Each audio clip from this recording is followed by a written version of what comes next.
Demonstratively easy. Mastering demonstrative pronouns in English. Hello, English learners. Today, we're going to delve into the wonderful world of demonstrative pronouns. They are a key component of English grammar, playing a crucial role in our everyday conversations. So buckle up, and let's get started on this exciting journey. First off, let's define what demonstrative pronouns are. Demonstrative pronouns are words that we use to point to specific things or people. They're called demonstrative because they demonstrate or point out what we're talking about. In English, the four main demonstrative pronouns are this, that, these, and those. Next, we'll talk about how to use these pronouns. This and these are used to talk about items that are close to us. Example: this is my pen. These are my books.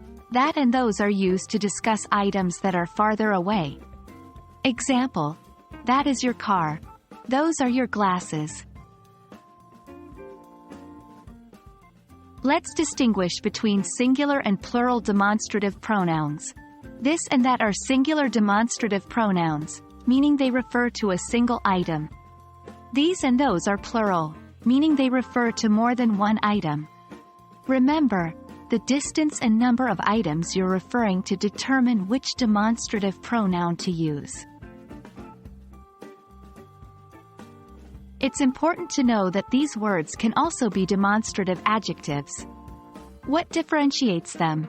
It's the role they play in a sentence. When they replace a noun, they're demonstrative pronouns. Example: I like this. When they modify a noun, they're demonstrative adjectives. Example: I like this song. And that's it for today's lesson on demonstrative pronouns. I hope this has made their function and usage clear. Keep practicing, as mastering these pronouns will make your English sound more natural and fluent. Thank you for joining me in this lesson, and I'll see you in the next one.